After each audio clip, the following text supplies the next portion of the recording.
Hey, hi, good to see you. Welcome back and all that. I'm Reed of Apes. Over And- there and is... I'm the race guy. Race. Between the two of us, we make up Mixed Mixed Apes. And we do this thing where we exchange lyric bits for each other as challenges. We play games with song lyrics and watch the other guy squirm trying to figure out what. Actually, we just like to talk, and this is an Okay. excuse. About music, though, at least it's about rock music and not about like our shoes and stuff like that. Oh, hey, nice kicks. Nice kicks. The name of the show You should know this song. is What You're Here For, and it is our podcast that we are just loving doing it, and we're glad you're here, and we'll stop bothering you And move on into the episode. and we'll get going with the show.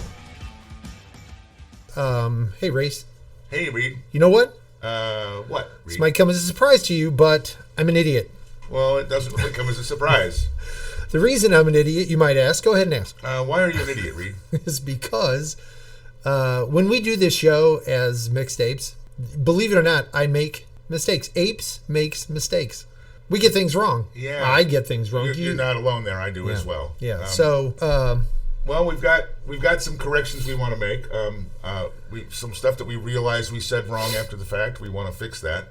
I do want to point out that because we've been recording and mixing different components, that you may actually hear the correction before you hear the error in the first place. Yeah. But let's talk about those mistakes we've made and let's get them fixed. Yeah. We got a little list here. So since you used the phrase, let's get them fixed. There you go. The first one here is on me. We had done an episode and talked about the fix. The fix was one of the lyric clues, and I was bemoaning the fact that, or my thought, that the fix was no longer active. And it turns out that couldn't be further from the truth. The fix is touring. They have a recent album out. It's a great album. Go listen to it. And they are still a real thing. Just they don't have any radio hits in my area of the United States or whatever. So...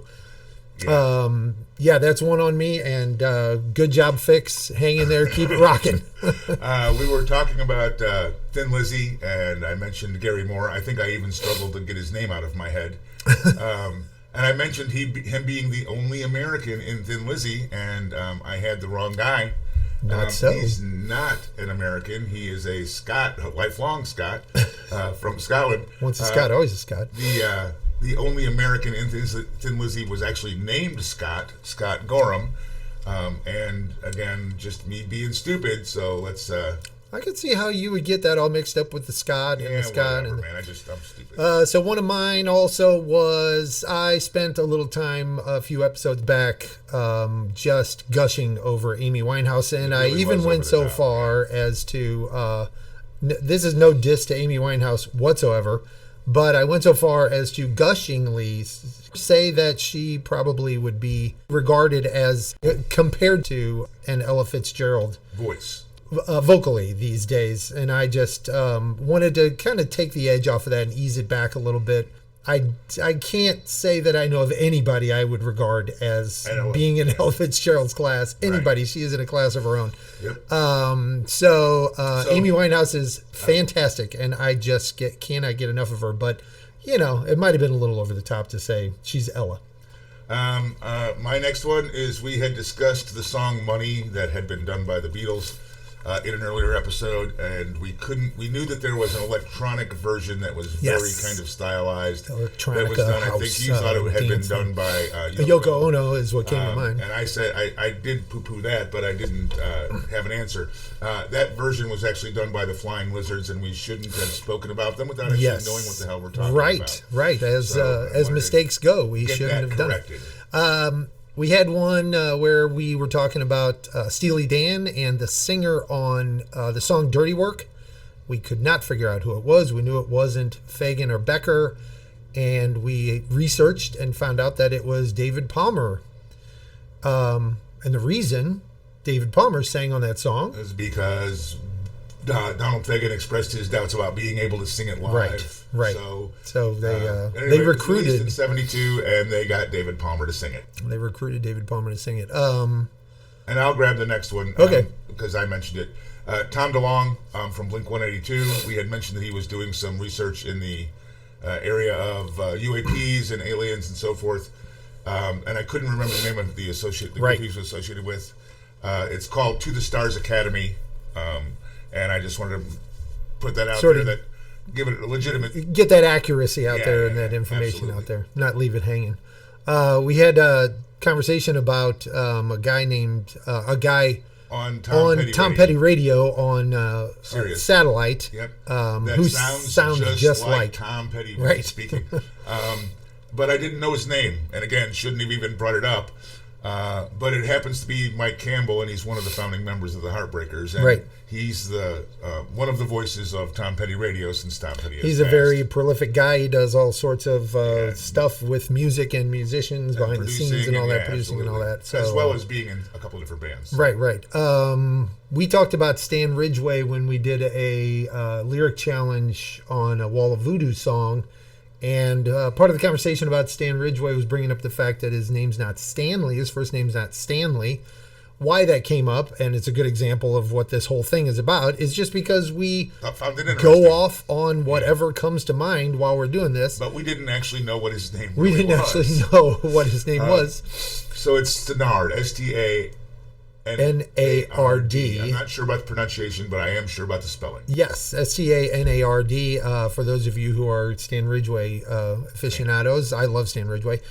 And then you talked about seeing Nancy Wilson of Heart in concert a couple of years ago. And in fact, I didn't see Nancy Wilson. I saw her sister Ann Wilson. But I got the names confused. My wife has the T-shirt with her name on it. I mean, I know the right answer. I just said the wrong thing. Said the wrong name, so got that straight. Just another indication of apes makes mistakes. Yeah, right. Yeah, so. We're talking, we're rambling. Things are just coming off the top of our heads, and some of it is just we mentioned that we know somebody's name is not what you might think it is, but we don't know the right name. Exactly. It's just a curious point. So, just wanted to get that stuff straightened out, and there will be more of these. There will be more. We will post more corrections, and please let us know what other corrections you know of that we need to post. Yeah, absolutely. In the comments. We are far from accurate on a regular basis. So hey, thanks for indulging us on that, and here we go. Okay, so we're moving on to a segment that we call it Bean Enchiladas because we call it a lot of things. It's just too damn funny, but the concept is misheard lyrics, stuff that people have in their heads where they think the lyrics are this or they've heard them as that. It's, all intensive purposes, that kind of thing. It's when you hear something and it's not really what you're hearing. So I think I'm going to ask you to start with this one. This is a single clue, verbal, no digital, right? Yes. And I should say on what I just said that these aren't, we're coming up with this off the top of our heads a lot. Some of it is actually things that we hear other people say. Yeah. We don't incorrectly say. We're not taking credit for all of these. Right. But some of it we're creating because it's what we hear in our heads, in whatever that our wonderland is. Broken heads. So for you to get started, I have delivering it with some rhythm is probably I think that's a good idea. So, someone burned a candle and it smells like Old Spice. Oh, no way to clear it out. I got the actual nothing. Song. I got nothing. What do you got? He would repeat, "No way to clear it out," and that is a play on Jethro Tull's "Locomotive Breath." Oh, someone burned a candle and it smells like. Oh no, it too cleared. Okay, there you go. I got you. Okay, yeah, I think that one came out of. That was not one that you heard someone else say. That was one that you made up in your brain. That's what I heard in my head. You made up in your broken brain. Yeah. Arguably, I did hear it somewhere else. That, of course, is Jethro Tull, and the song "Locomotive Breath," written by Ian Anderson from 1971. Aqualung. That's the one Jethro Tull album that everyone had. Ain't it the truth? Yeah, everybody had. I had like 67 other ones, but but everybody had Aqualung. Yeah. All right, I've got one for you here. Please make it better than mine. Well, I mean, just by the nature of the fact that it's mine, it's going to be better than yours. But so here's the one that I've got for you. Fill this kitty on sausage rolls. Fill this kitty. I can't even say it. Fill this kitty on sausage rolls. Yes, and I just heard the song in my head. It just popped into my head. That is ridiculous. What is it? We built this city on rock and roll. Yeah. We built this. It's Starship. Yes, and by the way, when I was looking this up, I noticed that like at this point they were just Starship. There was a Jefferson Starship point. I didn't realize that they went from Jefferson Airplane. No, I knew that they went from Jefferson Airplane to Jefferson Starship. Starship, right. I didn't realize that they went from Jefferson Starship to just Starship. Yeah. And I guess, was there a change in band members, or... I don't know if that's when they took Mickey Thompson or Thompson, the new lead singer who did Jane. Yeah. And what have you? I don't know. I really like that song, by the way, Jane. I'm a big fan of that song. Yeah. I played and heard a little too much of that song. Yeah. It's got a little. He sang "Fooled Around, Fell in Love" with Elvin Bishop. Did he really? Yeah. Okay, I didn't know that. Thank you for that info. Which is a song that I just listen to all the time. Sometimes. Oh, that's a great. That song I think is underrated. Fantastic song. Underrated. And his vocal performance on that I got. By the way, that was written by Bernie Taupin, Martin Page, Dennis Lambert. I got one more. I don't know what I came up with the other day. That Peter Wolf, Bernie Taupin, and Peter Wolf. So Peter Wolf is Jay Gow's band. Thank you, Jay Gow's band, and Bernie Taupin obviously was a lyricist for most of Elton John stuff. Yeah. Like 1985 was when it came out. And that's just to me, that's a weird assemblage of people to sit down and it's surprising. Writing a song, Although something else the other day I was looking at, and it was that. Were they at a concert together? Like, were they touring and sitting around at the coffee shop after the show? And that's what they were doing, the coffee shop after the show. Where else are you going to go in, They're backstage, or they're back at the hotel, or they're at the when you're bar. The thing is, sometimes you're playing in Moline, right? Around. Yeah. Well, sometimes you're playing in Moline. You're a Bob Seger fan. You should know that. Sometimes you are. Okay, here for you comes hopefully something not as stupid as my first one. Now, I've got cuts and bruises and broken arms crossing the highway before looking both ways. I have no idea, but I'm sure let me rephrase it. Now, I've got cuts and bruises and broken arms crossing the highway before looking both ways. Tell me what it is. It's a ubiquitous song, and I think you're gonna laugh at it, but it's "Open Arms" by Journey. Yes. Okay, now it's funny. Now I can hear the real lyrics in my head, which you should share with us. They are. Now I come to you with open arms. Nothing to hide, believe what I say. Right. Instead, now I've got cuts and this bruises is another one that arms. You built in your brain. I built that in my brain. I did. Now, I have to say, I built the second line there. The first line I have goofed around with and heard a lot of other people goof around with. I mean, the broken arms part is, not that people mistake the lyrics for broken arms, but a lot of people make fun of the lyrics using broken arms. Sure. So that's Journey, written by Mark Rooney, Troy Oliver, Elgin Lumpkin, what a great name, and Lauren Dawson. So not by anybody in the band. Not by anybody in the band, from 1981 on Escape. That can't be right. Some of them had to have been in the band. Well, I don't. That precedes their. Well, that's Steve Perry, and that's what I'm saying. It's after this stand down of Mark Raleigh. Greg Raleigh? Greg Raleigh. Mark Raleigh. Oh, I'm looking at Mark Rooney here on the page. Yeah, Greg Raleigh and Neil Schon. Yeah. So I don't know. I okay. don't. Well, I don't remember. I think I would know if Elgin Lumpkin was in the band. They said it sounds like a what do they call it? A fictional name. Fictional name. You know what I mean? Nom de plume. That's what I was talking about. Okay, so. All right. A second dumper for me. Let's see if you can. Well, it's because you're so fucking weird. Hold on now. I have to drop this lyric over here for you. Oh, these are so Fill stupid. This kitty on sausage these are rolls. so stupid. I love it. If the if the core of what's going on here with Bean Enchiladas has potential, just let us know, because I really don't want to let it go. That's why. I really don't. I really do. You really don't want to let it go. You just want this. I really do dig playing with it and whatnot. I'm tempted to just sing them so you'll get them, and then of course there's no guarantee you'll get them from that. Okay, so what's the next one you got for me? It doesn't make a difference if we're naked or not. Yes, I know this. Doesn't make a difference if we make it or not, and that is Bon Jovi. Yep. And Living on a Prayer. Yep.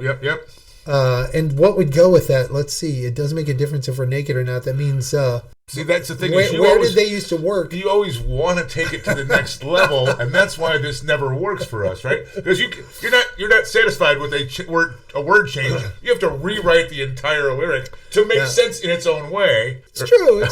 And my mind won't stop. Right now, I'm still writing how the union's been on strike and he's down on his luck, but it's about something about being naked somewhere. There you go. Strippers union, the male dancers union. Anyway, that's written by essentially the band, John Bon Jovi, Richie Sambora, Desmond Child. And I should have the actual year captured here in this particular one. I think I made a point of it for this. Yeah, 1986. I do not have the album name, but I'm thinking that may actually be the name of the album. It was Living on a Prayer? Yeah. It was certainly like the biggest hit off that album. Oh, yeah, absolutely. Yeah. All right, what else you got there, champ? For you, I offer up. Monday, your alarm. Monday, your alarm reminds you. Work awaits to kick and grind you. Don't make the boss reprimand you. I have no idea. You will. You will. Yeah. I'm just gonna get straight to it. Separate ways. Journey. Oh, more Journey. There you go. Monday, your alarm reminds you. Yes. No. Yeah. Okay, you are the biggest part of me. Is something like you are the what's the song? What's it called? Separate Ways. The song is Separate Ways. Yeah. Song is Separate Ways by Journey. Someday something will find you. Right. Break those chains that bind you. Yeah. One night will remind you. So Monday, your alarm reminds you. Work awaits to kick and grind you. Don't make the boss reprimand you. Yeah, see, you got to take it too far. So great. I just take it too far. Very enjoyable for me. Okay, Separate Ways by Journey, Stephen Ray Perry and Jonathan Cain. 1983, Frontiers. All right, well, I'm going to... Gonna do something a little more successful. You've actually picked up the... Yeah, I've actually gotten a few years. So I'll learn my lesson. I'll figure it out. All right. Sweet dreams are made of cheese. Why does that crack me up? Why does that really crack me up? Well, because there's a truth to it. I mean, at its core, there's actually a truth to it. It literally makes me giddy. Think of Gouda. Think of a really good smoky Gouda. Sweet dreams are definitely made of that. Do I need to go on? Havarti. Or do I need to say who that is? It's the Eurythmics. Sweet dreams are made of the... Sweet dreams are made of what? These. Sweet dreams are made of... This. Sweet dreams are made of this. Yeah. That's the actual title of the song. That's the actual title of the song, and it's the words that she says. She just says this in a weird... Because she has to make it rhyme with disagree. Yeah, I guess. Yeah. Or else... What? Well, she can get away with whatever she wants. She's Annie fucking Lennox. She can do whatever she wants. She can do whatever she wants. So yes. Eurythmics, obviously written. Why am I? Man, I'm all over the place verbally here. 83. Annie Lennox and Dave Stewart. Yeah. Still makes you want to pound your fist on the table. I want to say "Sweet Dreams" was the name of the album as well, but I'm not certain. Just thinking about the song, don't you want to just boom your hand on the table? Boom. I missed a chance to see Annie Lennox here in town. Maybe 10 years ago, she was in a tour with Sting. Oh, yeah. And my wife was wanting to see for the 7th time Sammy Hagar, who I have a love-to-hate relationship with. Yeah. And he meant to state it exactly that way. Yes. Folks love to hate, not love-hate. Yes. Yeah. Anyway, and I did not get to see either Sting nor Annie Lennox. And honestly, I've never forgiven my wife for it. Did you see Sammy Hagar? For the 7th time, yeah, absolutely. Oh, you were with her for the 7th time? Yes. And it was in a day when we were like, if we were going to a concert, we were going to one a year. Anything, in the last 15, 20 years when tickets were 60, 70, $100, So could you then say that for you, Sammy Hagar was an acquired distaste? I want to make it clear. I don't dislike Sammy Hagar. He's a great rock and roller. His voice is, in my opinion, he is one of the top, I'm going to say 10 rock and roll singers, period. Especially recognizable voices. Yes, and just having a great voice for rock and roll. My problem with Sammy Hagar was the fact that he couldn't let Ronnie Montrose play guitar and had to go leave the band because their egos clashed.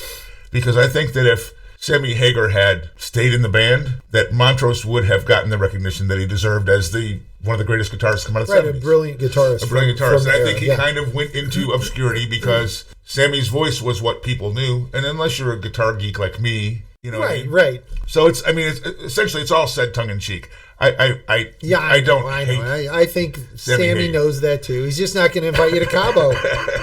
You're off the list, I'm friend. off the list. You don't get in. Anyway, I believe it's your turn to give me some impenetrable piece of crap that I won't be able to figure out. Now I don't even want to go anymore because, I just go too far. Oh, what the hell? I love it. I don't care what anybody thinks. Dislodge this bacon in my throat, please. These loaded fries never stuck before. I honestly can't stop laughing long enough to read it. Oh, what is it? It's a song you know, but you don't really know. It's a Maroon 5 song. It's super ubiquitous on the radio. Okay. Dislodge this bacon in my throat, please. Yes, I know this song. Yes, This Love This by Love Maroon is making 5. me crazy, yes. Yes, by Maroon 5. These loaded fries never stuck before. 2002, Songs About Jane. Maroon 5 and the guys in the band wrote the song, so... oh my goodness. You're welcome for that. But I really do like that iteration of the lyric. All right, well, I've got one more for you then. Okay. Again, not quite as convoluted as the crap that you're putting out there. Well, that one at least made you laugh. They've all made me laugh. Some of them it didn't baffle you as hurt much. me, but... Oh, I love it. Hit me with your pet shark. Yeah, I guess I need to take that tack because I know that's Pet Benatar, of course. And hit me with your best shot, Pet Shark. Yes. And that's written by Pet Benatar and someone named Schwartz. I'm not sure whom. Just the name Schwartz? Yeah, I didn't catch the first name. It says Benatar Schwartz in my notes. Oh, yeah. I saw them in Chicago at a place called I want to say it was the Auditorium Theater, which is like a concert, like an actual classical music venue. Yeah. The sound was phenomenal. If I remember correctly, and I could certainly be wrong about this, the drummer's name was Myron Grumbacher. That rings a bell. Okay. For me. And he played the entire set standing up and walking around the drums. Like not sitting on a drummer's throne, but standing up and moving back and forth. Now, I don't want to say around. I don't mean all the way around. I mean like in a semicircle on the back side of the drums. But he played the entire set, and we sat up high at that show. I was like in the balcony, second row of the balcony, I think. I'm a huge Pat Benatar fan, and I had kind of a crush on her in my 30s about it. Anyway, and I was there to see her. You and half and of every every other guy my age. But I was really fascinated by the drummer. Just like my brother was a drummer. I've seen drummers a lot, you know what I mean? I've seen drummers working, and he was like, he literally like stood up and walked around the drums while he played the entire set. How was he doing the kick? How was he? I don't know. Maybe he was there occasionally. I don't know. Huh. But I mean, he was definitely up and moving. That is awesome. I'm going to go look for video footage of that. Yeah. Well, thanks for sharing that interesting little tidbit. And now we come, sadly, to the end of my disastrous and you're quite successful segment of Bean Enchiladas. And I'm sorry for the hysterical laughing and the inability to speak, but some of these are just so lame. My dad brain kicks in, and I think that's the problem, is that your dad brain takes over when you're writing them. Yes, it certainly does. That was. I'm not going to say it was fun, but thanks everybody for listening and indulging me. And if I have to apologize, I'm simply not going to, because I just love that. And we appreciate you listening and hanging in there. You could make an entire career out of doing. We try to make it brief, so I'll try to fix it for next time and make it a little more, a little easier on race, as it were. And I assume on everyone else who might be listening. Well, I don't think they're still listening anymore. That's the problem. Yeah, they've moved on. Please like us still. Please like us still. It's okay. We'll get back to it. All right. So that's going to be the end of this one.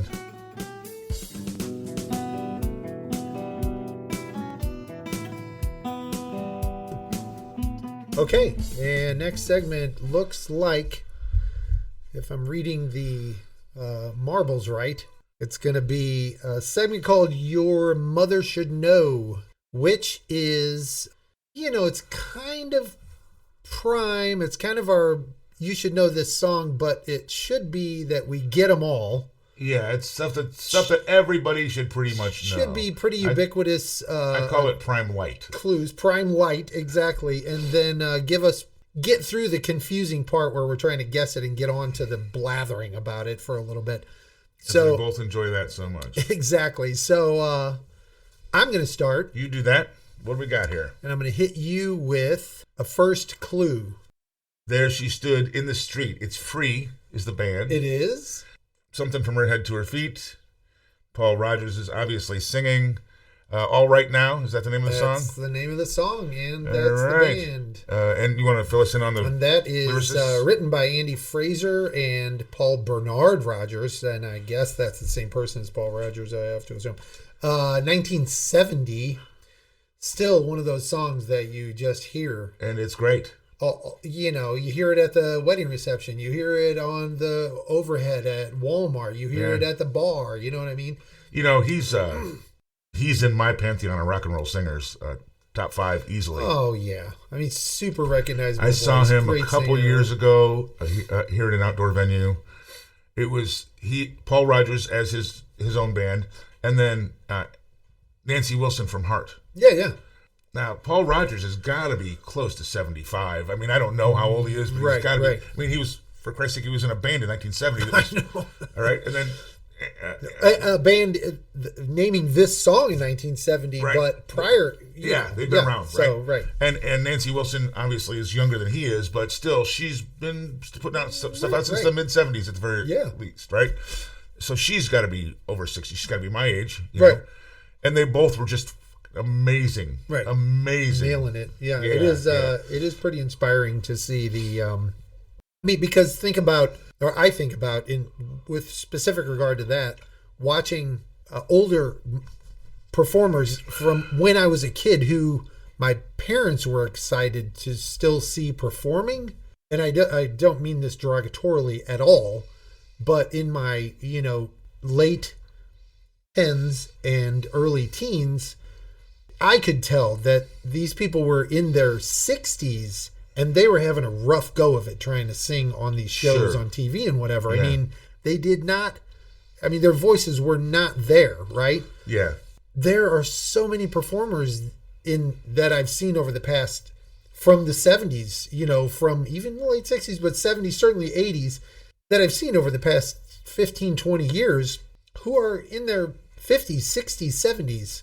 And they just sound awesome. I mean, they sound almost as good as they did in the day. That same summer that I saw Paul Rogers, I saw Deep Purple. Yeah. Ian Gillan. Yeah. Okay. I had Ian. And he didn't, he just wasn't, there was certain stuff, certain ranges, he just wasn't even attempting anymore. Right. Okay.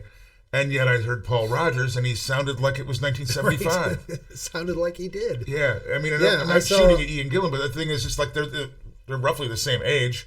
Right. They've lived the same style of life. They've done the same, horrible things to their voices. Screaming at rock concerts and all that. I saw The Who just a few years back. Roger Daltrey sounds like he's 25. Yeah.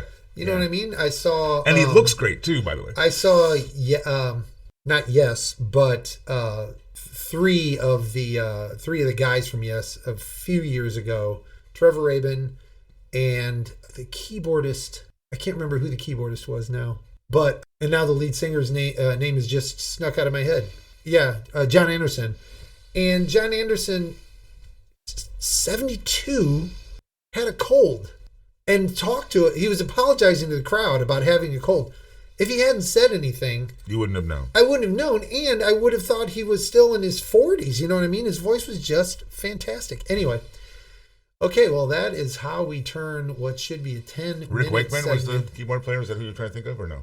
I don't think Wakeman was with him, but maybe it was Wakeman. It was a 3-man... There is an Oliver Wakeman in the band. I wonder if he filled in on his father's They behalf. were going by the initials of the three members for the show, and I just can't remember. It's been 6 or 7 years. We'll move on. Okay, yeah. So it's your turn, friend. Okay, so this is one of should those my mother know this that song? Your mother should know. Yes, absolutely. Your mother should know. Cleaned a lot of plates in Memphis. Pumped a lot of Tane down in New Orleans. Good boy. Good, well done. But I never saw the... That's not the next line. Good side of the city till I hitched a ride on a riverboat queen. Is that the next line? Yes, it is the next line. I thought there was a different next line. That song is, that's pretty ubiquitous. That is definitely a Mother Should Know. Although, Rolling on the River is not played at every wedding reception anymore. That's not the name of the song. Sorry. Oh my gosh. Wait, there it is. Proud Mary is not played Thank at you. every wedding reception anymore, Yes. like it used to be. And now, which version of that do you know? Which version of Well, that? I know Ike and Tina Turner's version of it. Right, that's the one that Everybody knows everybody Ike knows. and Tina Turner. It's a John Fogerty song. Yeah, It was written by John I Fogerty. remember you telling me that. I remember you telling me that. Yeah. Anyway, and that was let's see if I got. Which is, I would like to know the story. Originally, apparently, pick a sequence phrase. Conceived as a song from the point of view of a maid, a black woman who rode the bus to work, ran all their stuff while getting no respect, and then took the bus home at the end of the day. Like essentially, it was a kind of a protest song. Right. Yeah, that's great. I would like to know how Ike and Tina Turner came about it and decided to.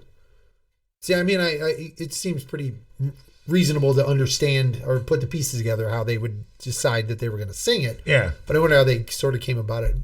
Heard, Fogerty play it somewhere or something. Yeah, and I mean, the thing is, I don't, here's where I always screw up as far as Ike and Tina Turner. Apparently, they were still together much longer than I thought they were.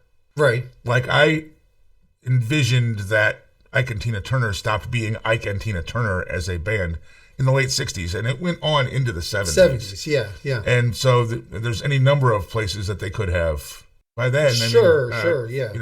I guess what I'm saying Been is exposed to CCR would have had a hit with it by then. Right, absolutely. And then again, remember, we've spoken about this before, that in that time period, it wasn't uncommon for seveal people to have a hit with the same song at the same time doing covers. We just referenced All Along the Watchtower a little while ago. There you go. That was out there by a few people. And I have to ask, you say Ike and Tina Turner, but can you turn a teener? That was a joke my dad used to. You can tune a piano. But you can't tune a piano. Yeah. Okay, you ready? Yeah, please go ahead. Because I think everybody out there is ready for us to just move along. I live my life like there's no tomorrow. God, what is this? I think you're going to say God when you get the band too. Something living on the road. This is All I've Got, I Had to Steal. This is Running with the Devil. Yeah. The Van Halen boys. Van Halen boys. Yes. Van Halen, 1978. Off the Van Halen album, written by the guys in Van Halen. Shall I name them all? That's up to you. Everyone knows who they are. Yes, all the guys, including even Davey. Even David Lee are credited with writing the song. So I have a note in my uncontrolled substances folder to have a conversation about Eddie Van Halen. Yeah. And the impact that he had on rock and roll in his time. For sure.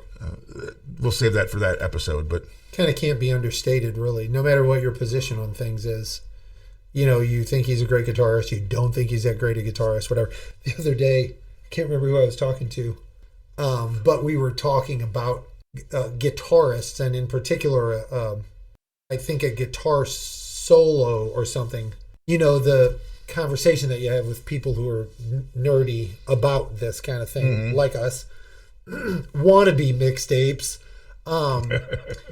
and I said something to the effect of, it reminds me of how good Eddie Van Halen, blah blah blah, and his response was, well, if that's what you think. And I was like, so I have to ask you, does the guy actually play a guitar? Not because regardless of how big a fan I am, and he does play a guitar, but does he really play? Plays that guitar. Like, he plays guitar, right? He knows he can play chords. And like that I said, kind of I played at guitar. Okay, he's not a guitarist, and I know a half a dozen personally serious guitarists. Right, right.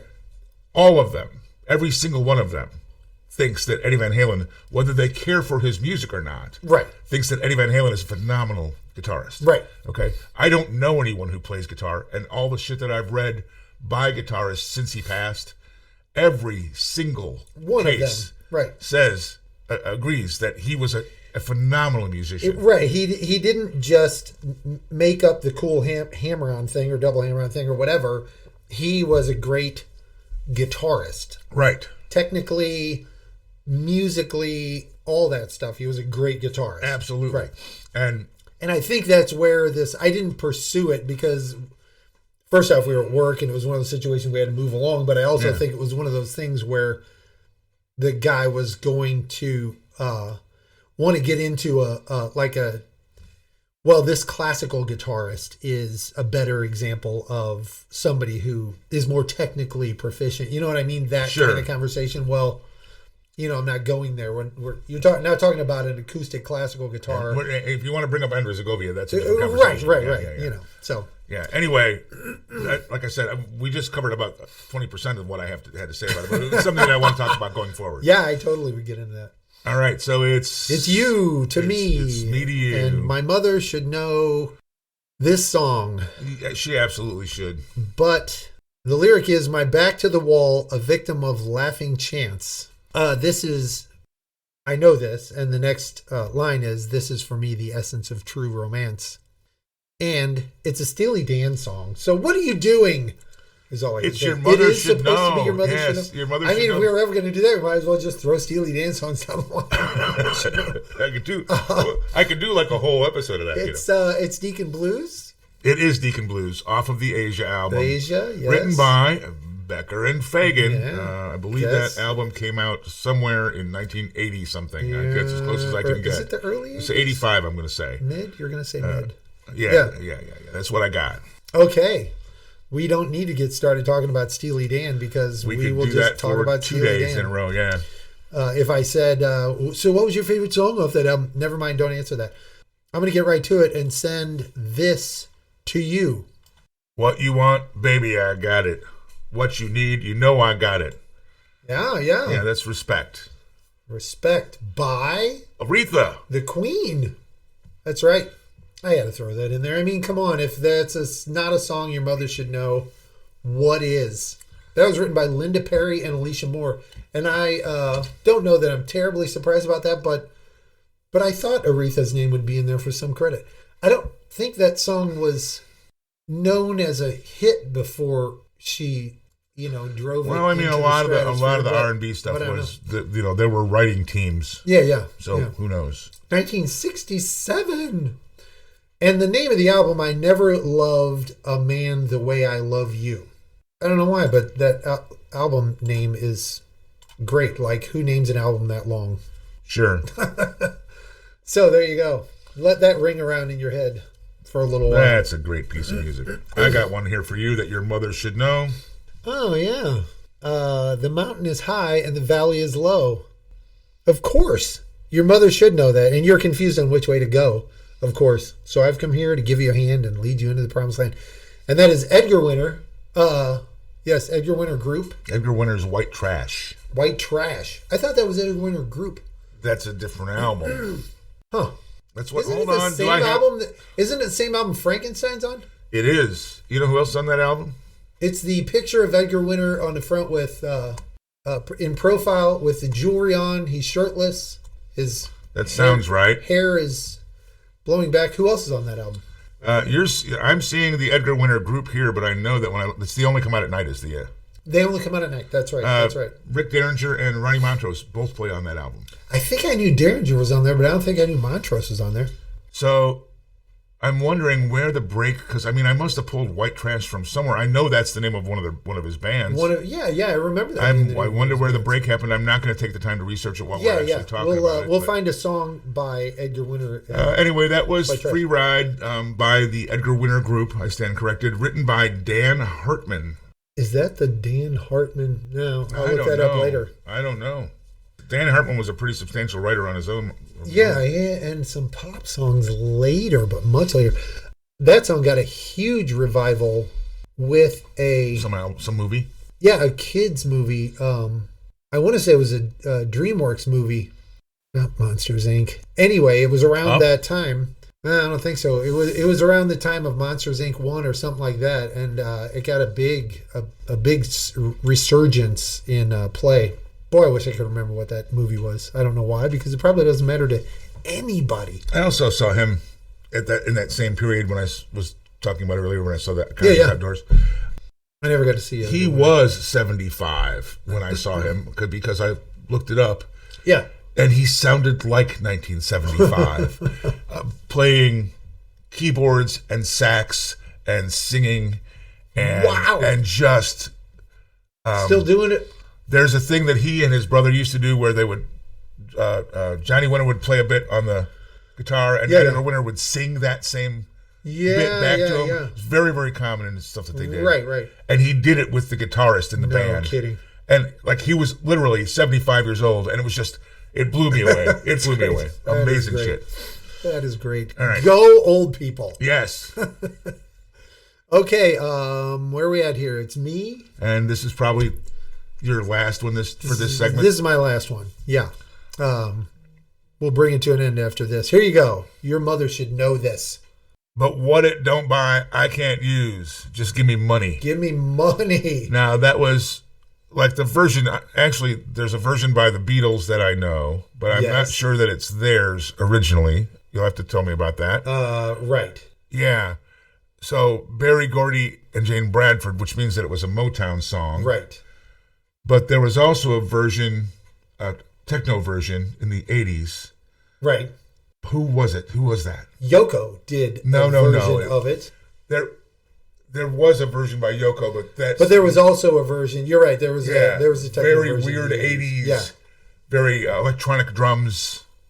Right. I don't want to say the woman's name was a single word. She sang it very staccato. Yes. Almost speaking it. Yes. Yeah. And I can hear the song in my head, but I can't think of who. I wonder who that was. It's probably that was a one-hit wonder kind of deal. I would think. Yeah. Nico, maybe so. Something like that. Maybe so. Anyway, we'll go with that. We'll say that's what it was. Well, you feel free. 1963, Berry Gordy Jr. and Jane Bradford. Good stuff. I didn't look up because I was afraid of how deep the list of covers. Oh, yeah, there had to be 370 of them at least, right? How many people have done that song? And they're still doing it, still doing it, I'm sure. Okay, that was my last one for the segment. And I think that probably brings this episode to an end, if I'm not mistaken. Of the segment, end of the episode. We're, doing the Bumbadita Happy Trails thing now. Go ahead and let that ring in your head. I can't say enough what a good time I'm having doing this and how much I appreciate everybody listening and paying attention. You're welcome. I mean, really, you're welcome. Give you no. We really do want to thank you all for helping us be able to do this. We hope you like it enough to like it and subscribe and share it. Take a chance. Go ahead. See if your friendship is strong enough. And again, to pass this along. The website's out there. You should know thisSong.com. Right. That's right. As we've mentioned on previous episodes, there's a charities page that honors a half a dozen different charities that we are 100% behind and support. Right. And I want to say again, and it sounds like BS, but there's no benefit to us by listing those charities. Those charities are there because we believe in them. We just chose to put those on there because we want to do that. Right, and we will be rotating through some stuff because there's just a whole bunch of folks that need assistance and give some more exposure to those other things. And there's there's a subscribe spot on the webpage so that you can be ready, informed when the next episode's coming out and what else is going on with us. And obviously, you can submit comments and input and suggest things for we'd love to hear you. Obviously, we have no idea what we're doing. No idea. And so we'll use all the help we can get.